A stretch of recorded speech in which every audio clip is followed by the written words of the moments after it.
New York corner mark between hip-hop and art, where streets have no names and complexions are dark. You can find me siphon, perfecting in art, and strategically start to rip a rhyme scheme apart. With cold words exhaled in the night, me colder air, where souls wander alone with even colder stairs. Avenue walls tagged with hope, war, and despair. Pictures of people raw and stripped bare, broke down dreaming in a chair. Speakers sing songs that's dying in our care. False evidence appears real, then becomes they fear. Living in a fog that won't clear, till death they unaware that we don't share that scare bullshit, and you won't find me there. 2/17/82 was the year. I got 27 born days since to prepare. Find myself ready and write rhymes severe. Blood runs off shoulders, dripping from hair. Started to sweat the game when I fell on my ears. Just after the night the Pac got shot and disappeared. I love this hip-hop, it's in my soul and my peers. We toast with cheers, tears, and some Heineken beers. My only concern becomes the man in the mirror. And see, he don't last long here, you know what I mean? We're talking with a Nah reader about his kind of opinion about the music and the music fan. What are you listening for and to? I'm listening for people who are authentic, and anybody who can just keep it real, doesn't have to talk about a Bentley and a gun, you know what I mean? Anyone who just spits what they're living, and just good lyrics besides that. That's the bottom line. Do you think that the fan in general, if the hook was hot and the beat was hot, the casual fan would be lured in to something that might be a little bit more lyrical if it was available? Oh yeah, absolutely. Because the first thing they look for is the hook and the beat, because that's what draws to their ears. But now see, you're a fan that's already after that. Like, you think, like, do you have friends that listen to Top 40 that if you played them a Jadakiss record that wasn't on like Top 40 radio, they'd be like, ah, that's just hot? Yeah, I mean, to a certain point, but they probably wouldn't listen to a whole mixtape all the way through. They'd probably be skipping songs. Right. Know? If the beat didn't kick in right away, right, or whatever, you know, they probably wouldn't want to hear out the whole thing. What would you say that you're looking for in general from your music? I like the music to kind of create a mood. That's why I'm really into Gucci. I like walking down the street with it. It puts me in a good mood because it's so ridiculous. It's totally ignorant. It doesn't have any meaning. But I love that. But I'm a huge Kanye fan right now too. I always. When you listen to music, why is that the part of the music that you like that draws you into Gucci? It makes me laugh. It's totally it's hilarious, but I really love it too at the same time. Right. It's like you can't really enjoy like Jay-Z or Kanye unless you have the Gucci to balance it. Do you think that maybe the music fan these days is a little too serious about their music? I think that like the fans that are here to see Raekwon are not those fans who are here to see OJ, for example. So I don't know if it's serious. I think they just appreciate.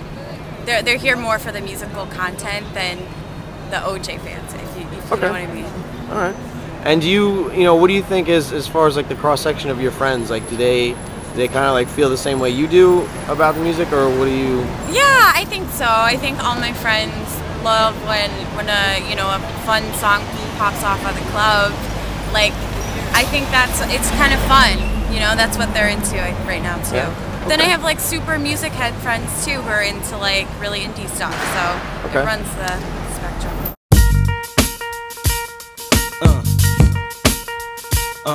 Yeah.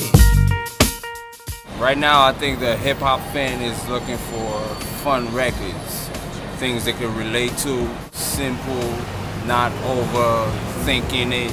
If people are looking for stuff that they can relate to, do you think people are looking for records that are more true to emotion than just the good time party record? I think people are not even thinking that far into records. I think they're just listening to what's gonna catch them. It's stronger when the people creates the demand. But isn't it the labels that create the demand by what they decide to put out? The label could do that, but ain't nobody's hero, but I wanna be heard on your hot 9-7 every day. That's my word. The way this business works, it's all about money. Like, I'm sorry to say it, but it's all about money. If you got the money to bring it up to these people, well, you're gonna get the results out of it. But of course, the music gotta be right.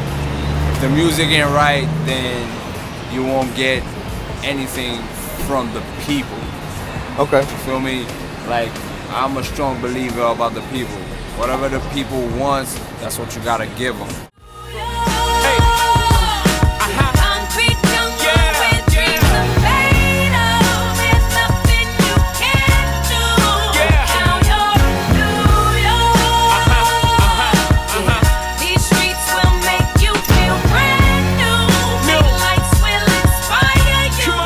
because an artist is at a certain level, you know, and you know, there's a lot of artists that do hit that level, and most don't hit the level. And what I'm talking about is when an artist becomes more than an artist, they become a celebrity. Jay-Z is there. He's more than just an artist. Puffy, he's more than just an artist. So when they hit that, in my opinion, when they hit that celebrity level, it helps every other record to break. Now, at the same time, Empire State of Mind, in my opinion, is also a smash. It relates to a lot of people. We're talking about Tribeca, New York City. He's just naming, you know, one of the biggest cities in America. We're talking, I mean, millions of people. There's 20 million people in the surrounding area, you know, 8 million that just live in the core. So, I mean, it's going to hit a lot of people. Part of the formula, again, I don't want to give away everything, man. You know what I'm saying? And then this is just in my opinion. Part of the formula is Kiss, keep it simple, hook, you know, back to the hook thing, keep it simple, stupid. In the verses, if you're saying stuff that's whack, well then, what more can I say? Oh well, you got me under your spell, and I don't think that I'm kidding around. I don't think I can. A lot of people, like, they like the lyrics, like, you know, some people won't even listen to lyrics, they listen to music. And you know, you go from the other end of the spectrum, you get people that are like getting their interpretations of the lyrics like tattooed on their sides. Like, you take a band like, you know, Saves the Day, it's kind of like an emo band, and you know, you go to like Saves the Day and Google search Saves the Day tattoos, and people are sitting down for hours and getting complex tattoos, and it's awesome. Like, you get really, really into it. Like, you know, the lyrics, they drive people, and some people, like, that can make or break their day. You know, you break up with a girl, you hear some depressing ass song, you know, your mood sucks. Like, you're gonna be like kind of miserable for that day. Like, wow, this song, like, it really hits home. Like, you listen to it, it's like, wow, I can absolutely relate to that.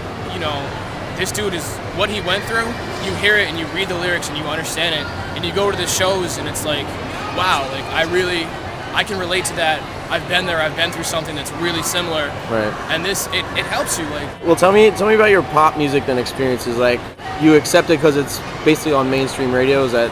Accept it because it's on mainstream radio. You hear it at the clubs. Everyone loves it. With, you know, just on the surface, you don't have to get seriously into it. There's no meaning behind it. You know, you can go to the club, you can dance to it. Like, you know, the beats are pretty legit. You know, dirty little secret, I love "Evacuate the Dance Floor" by Cascada. I'm not ashamed to admit it. There's no point to that song except dancing with someone, and that's pretty much all it is to me.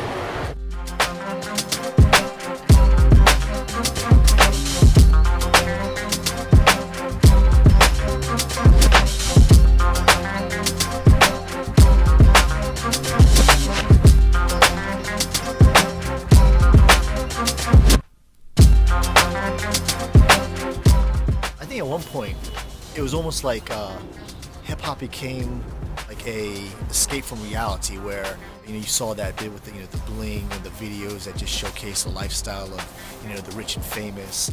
It's evolved more and more, where now people are looking at it where they're like, well, why not me? You know, why can't I have that? Why can't I be famous? Why can't I be like the next big star?